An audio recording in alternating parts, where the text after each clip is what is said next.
Hello, welcome to this video. We're going to be talking about the Powerbase locations, or my take on it anyway.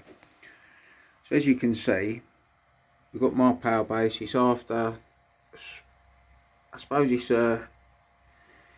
as you come out of a large bend and you'd be sliding, it's almost like you're counter steering to go straight. And if I show you these clips, that will demonstrate what the car does when it comes out of those bends.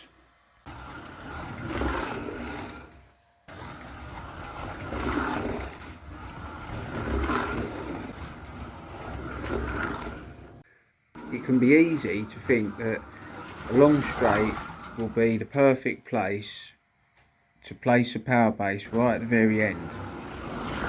And the thing is with the Scalextric's Powerbase, if your cars are going really fast, sometimes you may get a lack of lap counting because the cars are going too fast for the sensor. So that's why initially we did have a Powerbase at the end of the straight, but for the really fast cars, when you start pushing it with more cars on the track, it just seemed to miscount the laps.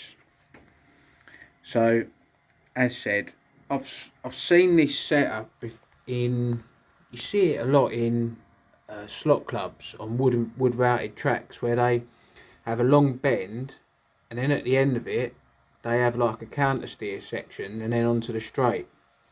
And I never used it until this layout, and I've got one sort of there, and when you come up this way, it wasn't by design. Nothing ever is by design when I do a layout. It's just it's laid out and I suck it and see.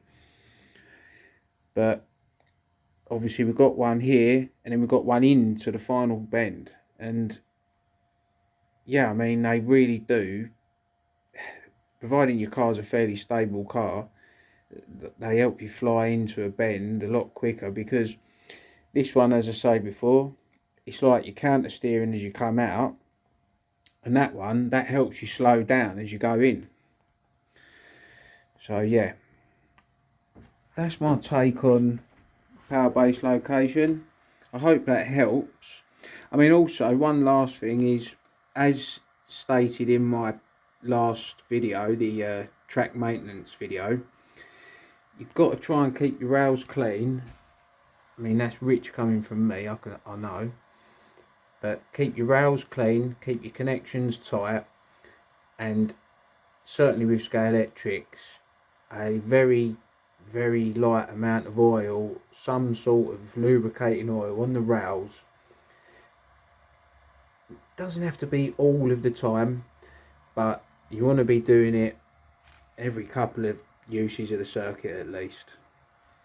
And before you play, just wipe it over at least with a dry cloth.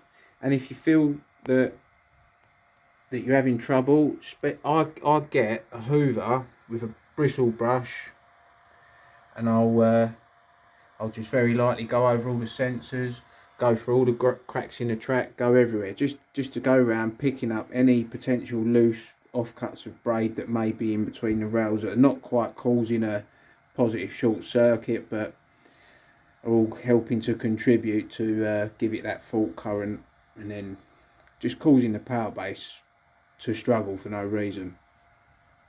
Okay, that's that. Short and sweet. Thanks for looking. I'll see you in the next one.